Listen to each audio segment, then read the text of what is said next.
ask you the question first so they can get their composure. Yeah. You can tell me a little bit about the history of the tuk band though and the instruments? Well, basically the tuk band is a combination of the remnants of African rhythms built into the European marching band format. Oh, okay. And we've come through the years developing it into a Barbadian style, which is unique. We have bands like these through the Caribbean, but each band has its unique sound, which is specific to that particular island. What's the significant thing about the Barbadian tuk band that will make me say, okay, this is a Barbadian one, that's a Trinidadian one? Well, the rhythm structure that we play, the pat, pat, pat, tagada, and so on. The other don't say pat, pat, pat, let me hear it. Oh, okay. That sort of phrase, which you're hearing in the music now. Of course, we know how it got into the music, but we're not going there today. Right, yes. We have the bass drum. It's always been an integral part, that deep sound that carries the breadth of the expressive music. The flute really leads the band. And this is what we call the penny whistle. Right. I dare say in the earlier stages they used to have a fiddle instead of a flute. And then people used to be singing their melodies with songs and so on along with the tuk band. But in the last 150 years or so, the penny whistle has come in as the leading instrument. Sometimes we use a triangle or other percussion. We also have sometimes a double bass, two bass or two kettle drums. The kettle drum for the most part will color the music and lead the riffs. And of course you have a second kettle which could be a vamp to carry a steady rhythm while the other one will do the coloring. Okay, all right, I'm gonna nip over here then and speak to Gregory. This is the bass. Yeah. All right, what is the basic rhythm of the bass? Of course, that's the 4/4 section of the tuk music. There are three basic rhythms in tuk, where it is the fassi, the waltz. Give me the fassi. What's the fassi? Okay. All right, and then there's the waltz. The waltz. Oh, okay. You can recognize it. How long have you been playing bass? Actually, let's say 16 years. Yep. About 16. 16 years. Yeah. All right, and then we're gonna.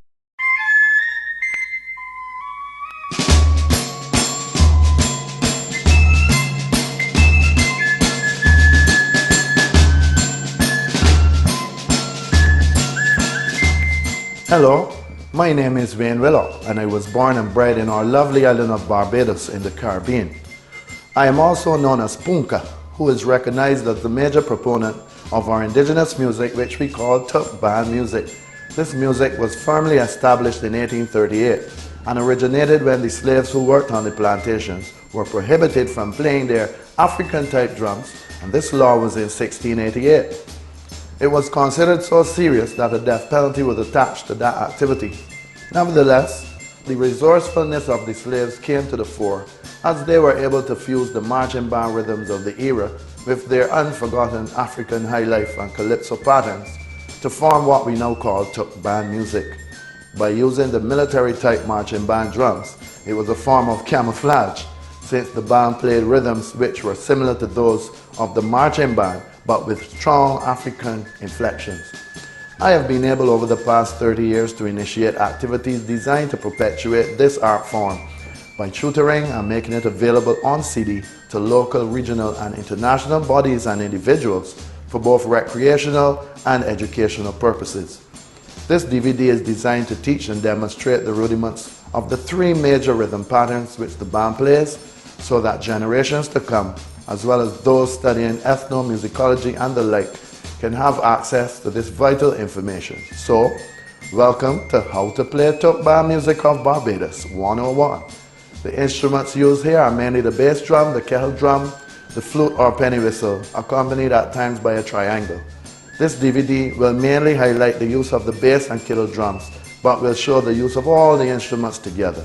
Have fun in this learning process.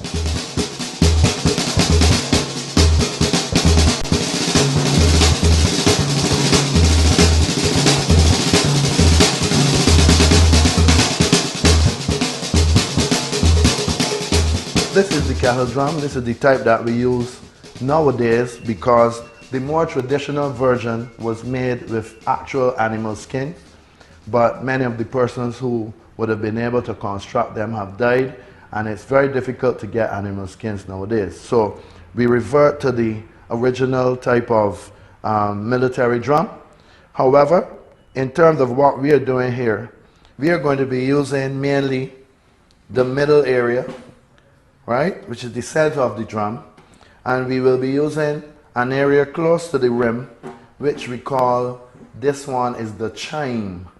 Now, quite differently from the military beat, we tend not to kill off the tone of the drum with the damper pedal, because we need to get a vibration happening at the end by the rim.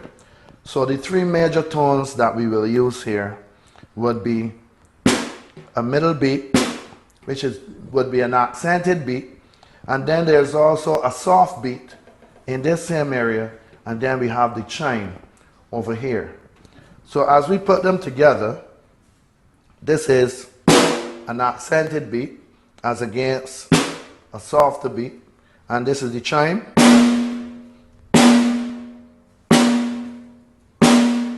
Now that chime will vibrate. That gives a different flair to the music than what happens when you're playing just in the center in the military style. With this drum also, we don't do the press roll. We do more of a speed roll, a type of a 6/8 type of roll. Now, this first rhythm pattern is going to be the waltz.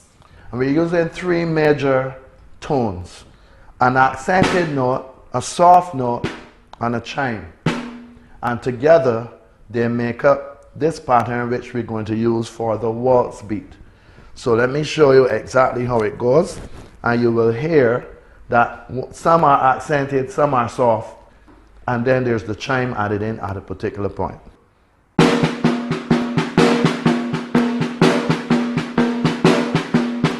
Now you can clearly hear that that first beat is accented louder than the others. So this hand is just complementing what the other hand is doing, which is in and out to the chime. Now I am playing left-handed because I am left-handed dominant to this type of drum, but I mixed up actually. So if you're right-handed, then you just revert and you are doing it the other way around. So here we go with the waltz. I'm going to count it for you. 1, 2, 3, 4, 5, 6, 7. 1. So when I get to 7, I am playing pam, pa-dam, tam. So that's beats, that's bar 7 and 8. So let's show you again. So when you get to bar 8, you start over the recycle from bar 1 again. 1, 2, 3, 4, 5, 6, 7, 8. 1, 2, 3, 4, 5, 6, 7, 8. 1. Okay, very straightforward. We're going to do it a little faster now.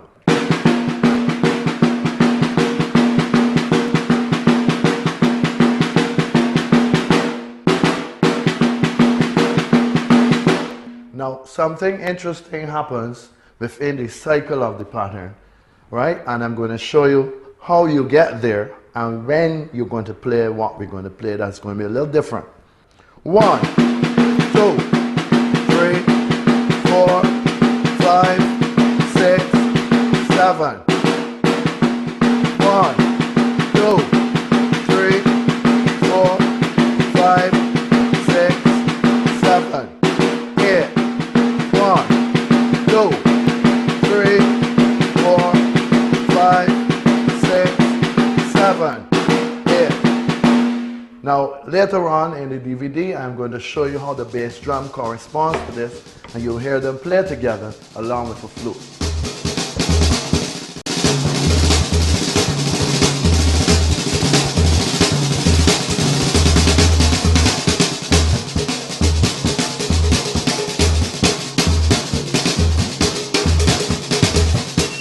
Here we go now with the bass drum. Remember, I promised you the bass drum. Here we go. On this drum, we are going to play open note, and you notice it's like the military drum, open note. On this side, we play a slap. Some people slap open hand, some slap with curved fingers. And then there's another note which is played as a closed note where you have pressure put on the disc skin while you hit with the mallet. So you get, normally this is a more advanced note, and we would tend to use more of the open and slap. So I'm going to show you now how to combine the open and the slap for the waltz beat.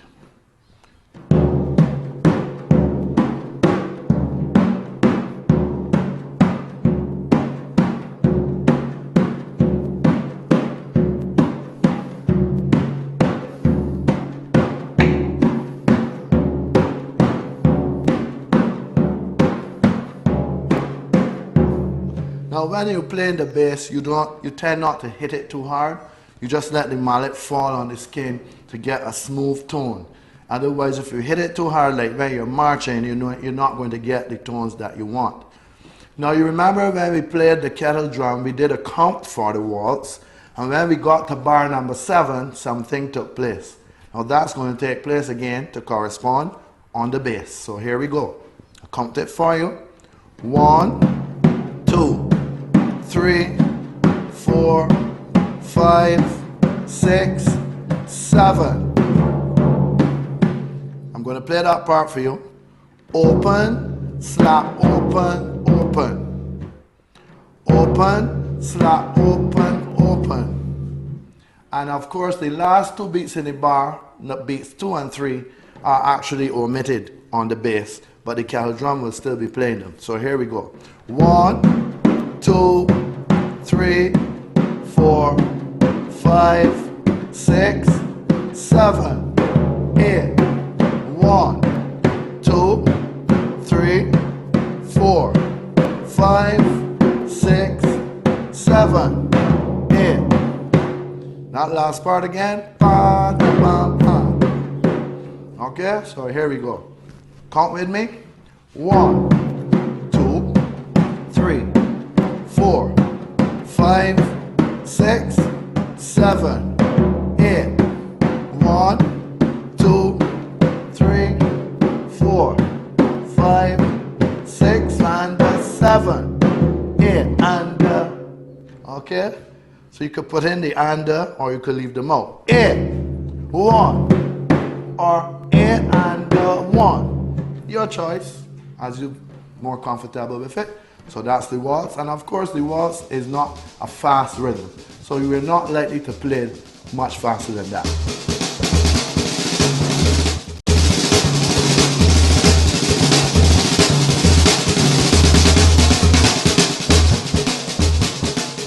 We're going to get things more excited at this time. I want to show you now the combination of the bass and the kettle drum as we learned before.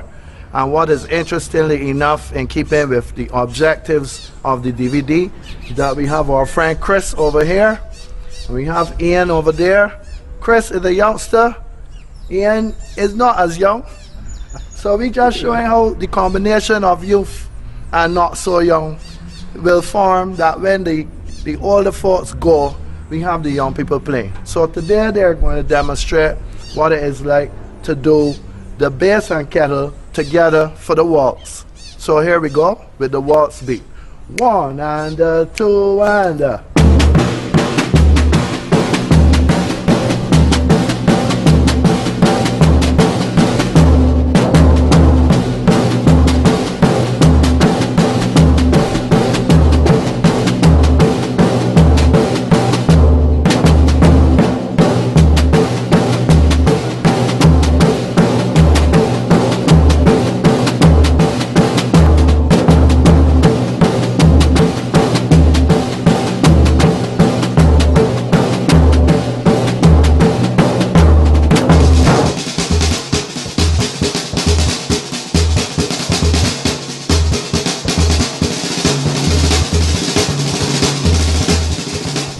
Right, so you will just have heard the kettle and the bass together, playing the two patterns that we learned before, and they've been combined so you can hear exactly what the waltz sounds like with the drum.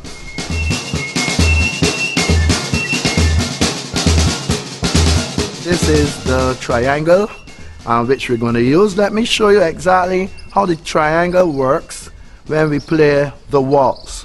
So in fact, we go 1, 2, 3, 1, 2, 3.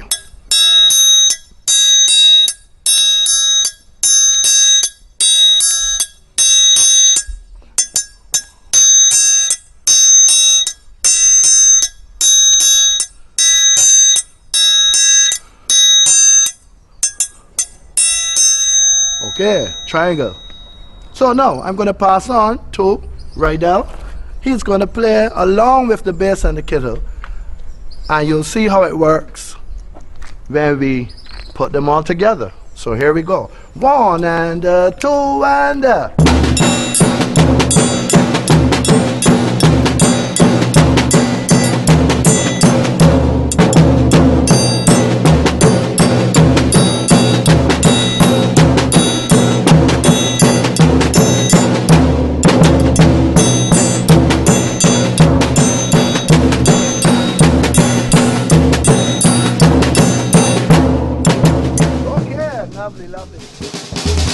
So, which we're going to introduce now into the package with the waltz.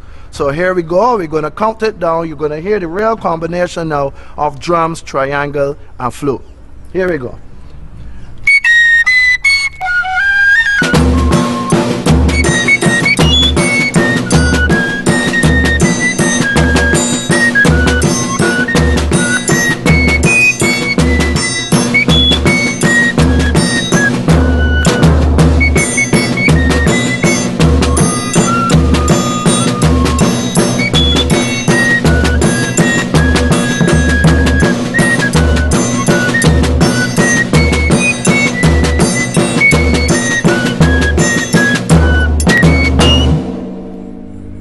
There you go, flute, kettle drum, triangle, bass drum, the waltz, Tuk band music of Barbados.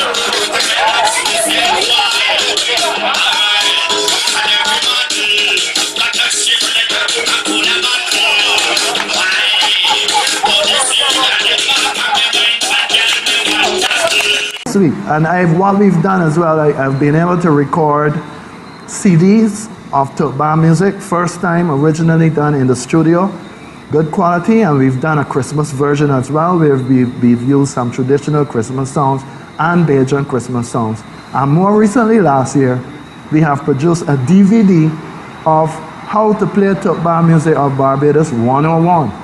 Wow. So we're going places with Tuk. We got the youngsters playing.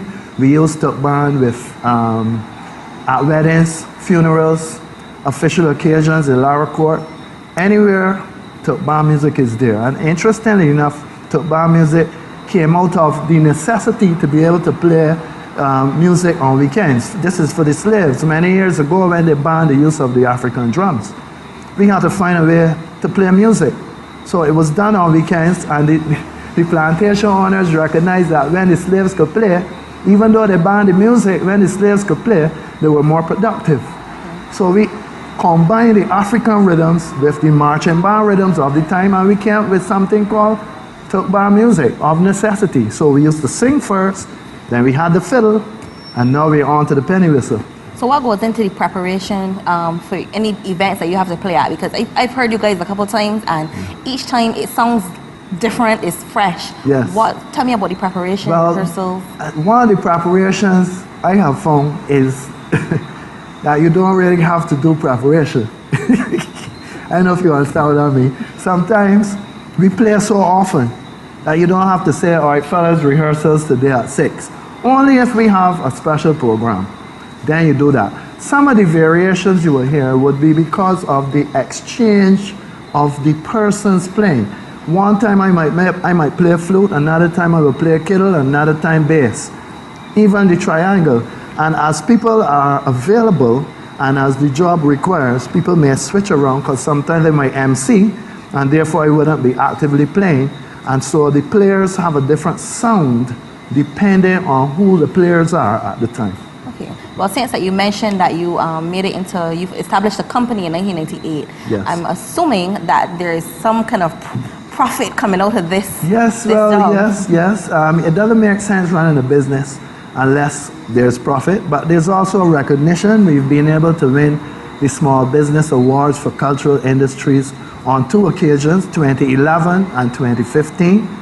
And we've been able to supply floor shows to hotels annually. Annually meaning, every week throughout the year.